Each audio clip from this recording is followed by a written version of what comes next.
Hello students, let's see this question.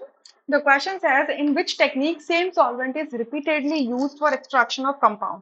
चार options है, continuous extraction, non continuous extraction, differential extraction या फिर non differential extraction. ठीक है, सो देखिए आपका एक लेट्स से कि एक मिक्सचर है, ठीक है, मिक्सचर है, मिक्सचर में आपका एक तो ए है और एक बी है। बी आपकी इम्प्यूरिटी है, ठीक है, और ए क्या है आपका मेन सब्सटेंस है, ये ऑर्गेनिक कंपाउंड है।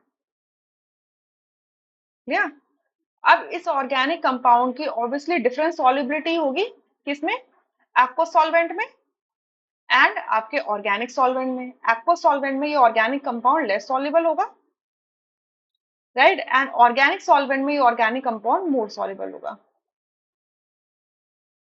ठीक है, तो आप क्या करोगे, इस मिक्सचर को, ए और बी का जो मिक्सचर है, आपने इसको पहले किस में लिया, एक्वस सॉल्वेंट में लिया, साथ में आपने इसमें क्या डाल दिया, ऑर्गेनिक सॉल्वेंट डाल दिया, फिर इसको विग्रसली शेक किया।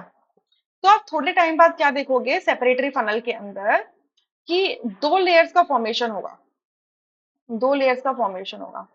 जो पहली लेयर हो, जो बॉटम लेयर होगी वो एक्वस लेयर होगी, एक्वस लेयर होगी, और इसके अंदर जनरली क्या होगा, इम्प्यूरिटी हो जाएगी, बी आ जाएगी। जनरली जो इम्प्यूरिटी होती है वो इनऑर्गेनिक, अगर ऑर्गेनिक कंपाउंड है तो जनरली हम इम्प्यूरिटी बी को मान लेते हैं कि इम्प्यूरिटी इनऑर्गेनिक हो सकती है। ठीक है, और जो आपका अपर लेयर होगी वो आपकी ऑर्गेनिक लेयर होगी। इसके अंदर क्या होगा, आपका कंपाउंड ए होगा जो ऑर्गेनिक कंपाउंड होगा। ठीक है, अब आप क्या करोगे, यहाँ से फनल चालू करोगे तो एक्वस लेयर बाहर निकल जाएगी पहले, क्योंकि नीचे है, और फिर बाद में आप दूसरे कंटेनर के अंदर ऑर्गेनिक लेयर को कलेक्ट कर लोगे जिसके अंदर कंपाउंड ए है।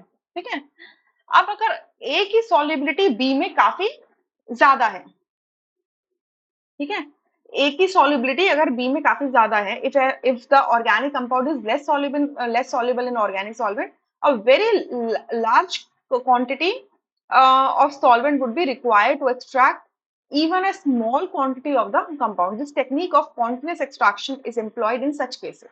ठीक है, मतलब कहने का मतलब क्या है कि कम है, मैं ज्यादा बोल गई थी, ये बोल रही कम है, अगर ऑर्गेनिक कंपाउंड की ऑर्गेनिक सॉल्वेंट में सॉल्युबिलिटी कम है, ठीक है, तो उस केस में क्या हो जाएगा कि आपको बार बार ये जो एक्सट्रैक्शन का तरीका है ये इस्तेमाल करना पड़ेगा, बार बार करना पड़ेगा। ठीक है, बार बार करना पड़ेगा, तो उसी मेथड को हम क्या कहते हैं, कॉन्टिन्यूअस एक्सट्रैक्शन कहते हैं।